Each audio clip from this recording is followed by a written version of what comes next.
At the end of the test, you'll be given 10 minutes to transfer your answers to an answer sheet. Now turn to Section 1. Section 1. You will hear a telephone conversation between a travel company employee and a customer. First, you have some time to look at questions 1 to 5.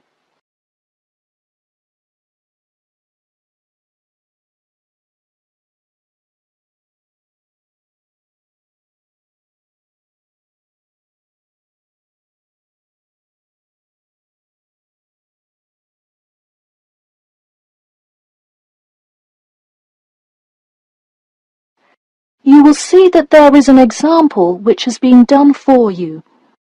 On this occasion only, the conversation relating to this will be played first. Hello? Hi, good morning. This is Talia from Parrot Bay Travel Agency. Is Robert Goddard there? Yes, speaking. The man says that he is Robert Goddard, so Robert Goddard has been written in the space. Now we shall begin. You should answer the questions as you listen, because you will not hear the recording a second time. Listen carefully and answer questions 1 to 5. Hello? Hi, good morning. This is Talia from Parrot Bay Travel Agency. Is Robert Goddard there? Yes, speaking. I'm so sorry that I made such an early phone call, and I'm calling to ask a few questions about your most recent vacation. Could I have 5 minutes of your time? Sure thing. Great, thanks. Now, I see here that you visited Melbourne. Was this your first visit to Melbourne? No, I have actually been there twice before. I see. Now, what would you say was your favourite part about Melbourne? Well, I did like seeing the exotic wildlife, and there are great sights to see, but I have to say I was most impressed by the amazing weather. Yeah, the weather there is amazing. Which of the sites listed as part of our official tour did you see? And of those, which was your favourite? First I saw the theatre, which was beautifully designed. It was not nearly as cool as the town hall, though. The building is a huge part of Melbourne's history. Definitely my favourite. I saw the aquarium too, but wasn't too impressed. I see. Yes, people often have great reviews of Town Hall. Now, I would like to ask you about your dining experience. Did you enjoy the food there? Absolutely, I loved it. I'm glad to hear it. Could you tell me a little bit about what you most enjoyed about the food? Being such an international city, I loved the variety. I could find any type of food I wanted, whether I wanted seafood, burgers, or anything else. You name it, and they had it. Did you drive to Melbourne? No, I flew. I thought about going by train, but in the interest of time, I decided to go by plane. Right, I see. Before you hear the rest of the conversation, you have some time to look at questions 6 to 10.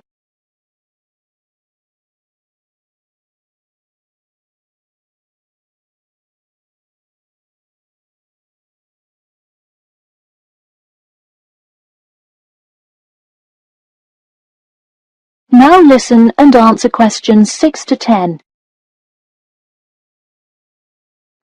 And would you mind telling me whether you are under 20, between the ages of 20 and 40, or older than 40? It would be nice if I was still under 20. My vacation probably would have been quite different. Actually, though, I just turned 41 last week. Oh, happy birthday! So, did you treat yourself and fly first class? No way. I would love to have a budget that high. I'm more in the mid-range income level. I wasn't always, though. I spent much of my life in a low-income household. I see. That answers my next question then, of income level. And what was the purpose of this visit? I had to go there on business a lot before and decided I would go there for tourism this time. I see. And what is your occupation? I am mainly a computer programmer. I also write for a travel magazine on the side, which is why I visited Melbourne before, but it's not my main source of income. I see. Wow, it sounds like you work a lot. Yes, I am very busy, which is exactly why I took a nice week-long vacation to Melbourne. I completely agree. Would you care to comment on your accommodation? My hotel was a good value. Staying in the city can get really expensive, so it was nice to find such a good price for the location and quality. I'm glad I didn't end up in some cheap motel in the middle of nowhere. I'm glad you didn't either. Well, thank you for taking part in our survey, and I'm glad you enjoyed your vacation. No problem. Take care. That is the end of Section 1. Section 2. You will hear a talk about the main points of interest and the improvements made in the area. First, you have some time to look at questions 11 to 15.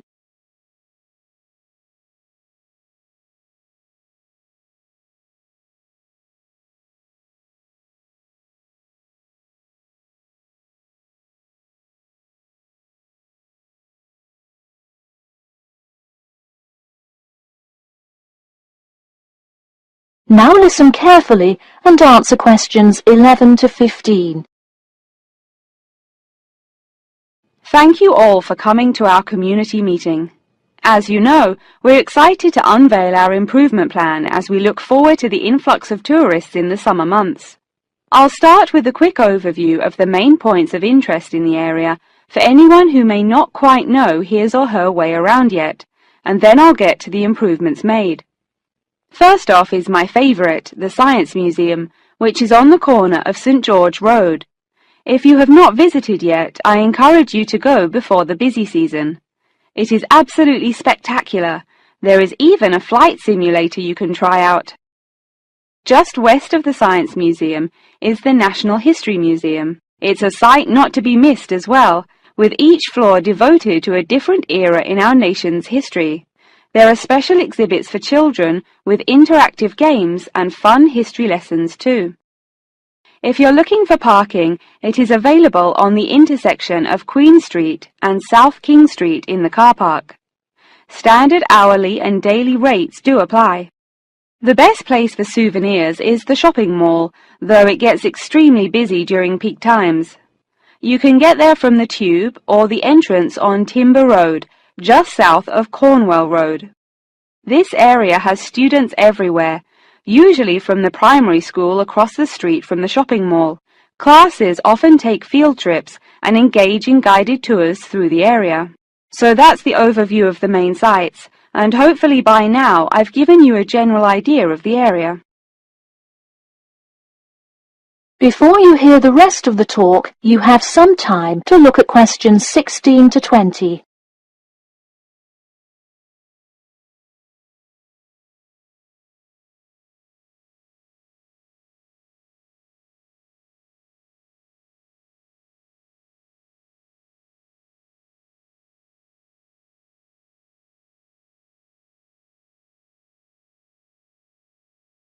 Now listen and answer questions 16 to 20.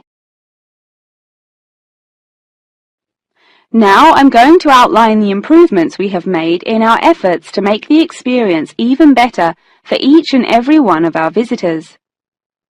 You probably noticed when you first drove into the car park this morning that there is now additional signage to help avoid confusion. The directions were not entirely clear at first, so we have increased the number of one-way signs indicating the correct direction of traffic flow. Not far from there, in line with our mission of giving back to the community, we constructed a brand new playground for the primary school. It is really something to be excited for. The equipment is state-of-the-art and includes swings, a small climbing wall, and even an obstacle course. Now we'll head north and take a look at the Science Museum.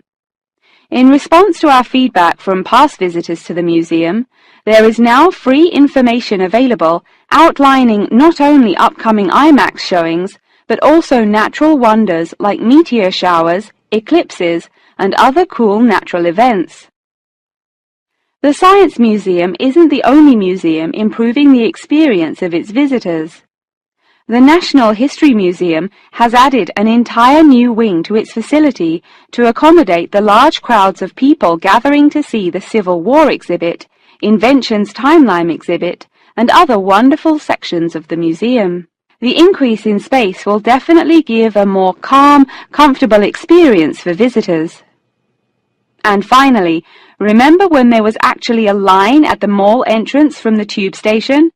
It was terrible trying to get anywhere from the tube because foot traffic got so backed up sometimes. We have addressed that by adding another entry point into the mall from the other end of the platform to disperse the crowd. So those are the major improvements we have made. Clearly, having too many people that want to visit and enjoy what our community has to offer the public is a good problem to have, and I am confident that we have made the changes necessary to accommodate the growing interest in the area. As always, we welcome any questions, comments, or concerns about the new improvement plan. In a few minutes, I will open up the floor for questions, but you can also contact me or any other board member by email or through the city website. Thank you for coming, and I now encourage you to stay for the questions and answers panel occurring between now and 10:30. That is the end of Section 2. Section 3. You will hear two students called Jane and Mark talking to their tutor about the project assignments for their senior thesis. First, you have some time to look at questions 21 to 23.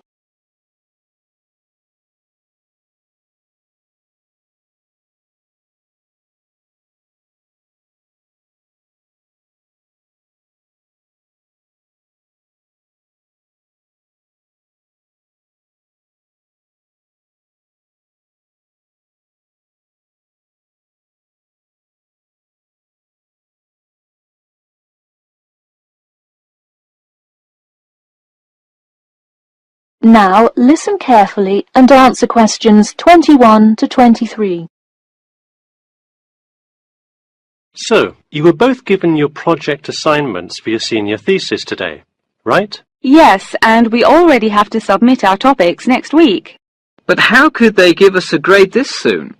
No, next week's due date will not be counted towards your final grade. The teachers are just going to read your topic and give you feedback. Oh, I see. So first we should come up with our topics, and then what? Well, once you know what you want to study, you need to think about how you'll study it. You need to decide on your research methods. The methods will be the main part of your paper. What about the results section? Well, I can give you feedback on that, but you will be the one carrying out an experiment, and thus will have to produce the results on your own. What I would like to do today is practice writing research papers before you even begin your report.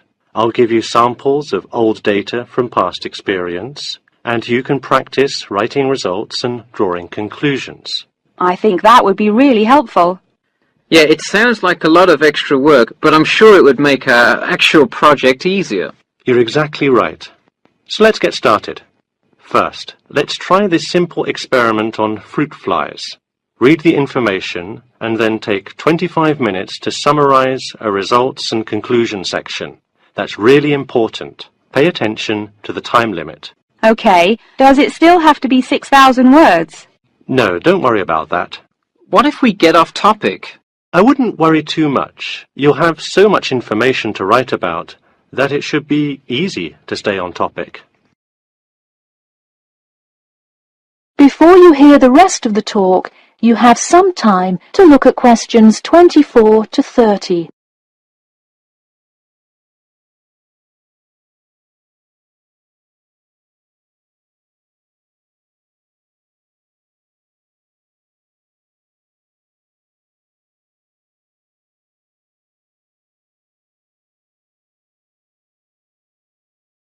Now listen carefully and answer questions 24 to 30. But what about other sources? Well, for this assignment, you can use the one from your textbook. In your actual paper, you should find old experiments that support your topic. So do we need to find different types of sources? For instance, should I be conducting lots of interviews to use in my paper? No, there's no need to conduct lots of interviews or anything like that. Okay, I'm ready to get started. I'm still a little confused, though, on how we should format our paper. Don't worry about it for now, but on your final paper, make sure to pay attention to the format. It should follow the guidelines exactly. Oh man, I'm starting to understand why they give us all semester to do this. Are there any other small details like that that we should know about? Not a whole lot. Make sure you provide 2 copies.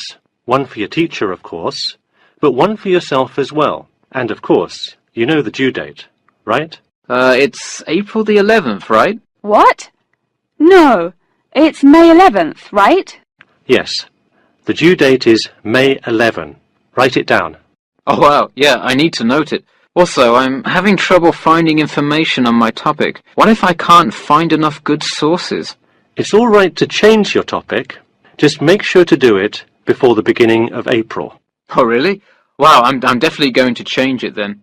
Just make sure to write a note to your teacher letting him or her know.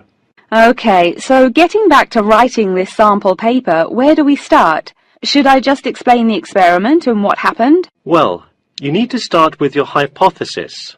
What do you think will happen? And then describe your procedure. Then you can write up the results and your conclusions.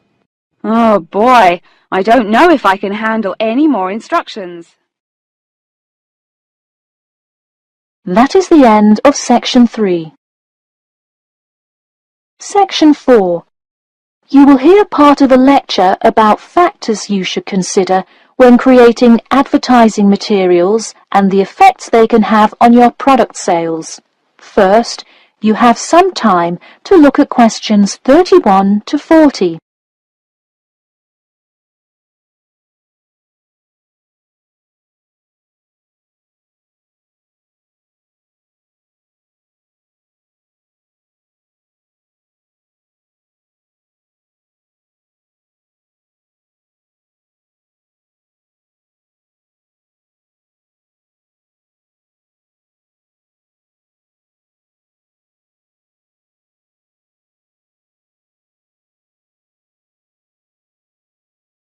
Now listen carefully and answer questions 31 to 40. Hello class, and welcome back to Marketing Strategies. This week I will expand upon last week's lecture by talking about factors you should consider when creating advertising materials and the effects they can have on your product sales. Lesson 1. Limit your advertising to the geographic area of your target market. Though you may have a product that people want in a large area, the distance that customers are willing to travel is a significant factor in their choice of where to purchase that product. Take this example. If you're really hungry and decide you want a burrito, would you choose the restaurant that is a block from your apartment, or the one that is just as good, or even slightly better, across town? Of course, you'd pick the closer restaurant. Next, there's the method of communication to your target market. How do you decide among radio ads, TV commercials, flyers, or even word of mouth? While we often think of the visual presentation of ads, there's much more to advertising than the look. Studies show that consumers are much more likely to remember advertising slogans if there's also a sound plate. Did you know that your sense of smell is closely linked with memory? Think about Mandy's candy store up the road. Every time you walk past it, you can just smell the chocolate, right? I bet you can almost smell it now. Just mentioning the name brings about the smell memory and, in turn, a chocolate craving. What better way to sell chocolate bars? Obviously, sometimes appealing to the senses isn't the most practical way to advertise. For example, it's a good idea to come up with a marketing strategy that adapts to the product, especially digital products. The flexibility of this kind of products is extremely important, so it's very common for advertisers to form one single layout for all of their ads, the visual, the medium, even the majority of the content, and simply update the ad each time they come out with a new version.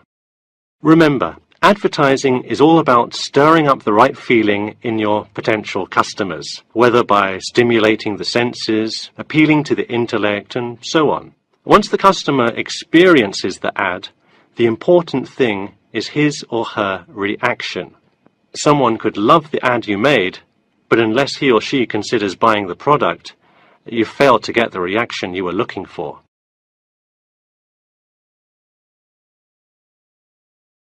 So once you have successfully reached your target customer, and you have his or her business, often you will want to expand to a larger market. More often than not, the same marketing strategies you used in your small campaign may not work for a larger audience. The larger you scale your product, the more factors you must consider. For instance, Apple operates worldwide, so they must tailor their advertising for each market they enter. Often you'll see Apple ads on international flights that appear not only in English, which is the lingua franca of most regions, but also in the native languages of the majority of passengers. I travelled to Russia last week, and it was really interesting to see the same Nike ad that I've seen 100 times, except this time it was in Russian. Okay, going back to the medium of the advertisement, even after choosing to create print ads instead of radio announcements, television commercials, etc., there is more to consider. If you print your ad in a newspaper, it will be read by a far different audience than if you print your ad in a popular magazine. Would you put an ad for the new Justin Bieber album in a newspaper? Probably not, because that product is most suitable for youths. Let's face it, do you know anyone under the age of 25 that buys a newspaper? No. Now let's try a few strategy exercises. Imagine you're a company that is aiming to improve the environment by making products that reduce human waste. How would you advertise your product? Clearly it would send the wrong message if you put up flyers or other materials that cause lots of waste paper. Consider instead putting commercials on the Health Channel or buying ad space on websites like UNESCO. Or here's another example. What is one great place to advertise suntan lotion? How about a swimming pool? It has the exact group of people that need the product. Alright, one last thing. Let's say you're filming a commercial for a water filter pitcher. What would be good scenery to use for the background? Think about somewhere calm and relaxing with clean, fresh water. Can't you see how much more effective a commercial with the beautiful scenery and flowing rivers of a national park would be than, say, water dripping from a tap? So to wrap things up today, think about the geography of your target market, the type of marketing material you should use, and the most effective way to appeal to the customer in order to make a successful ad campaign. That is all I have for you today. Make sure to read through Chapter 8 for Monday if you have not done so already.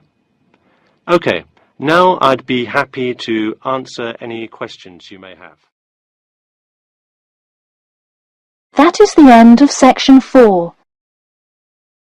That is the end of the listening test.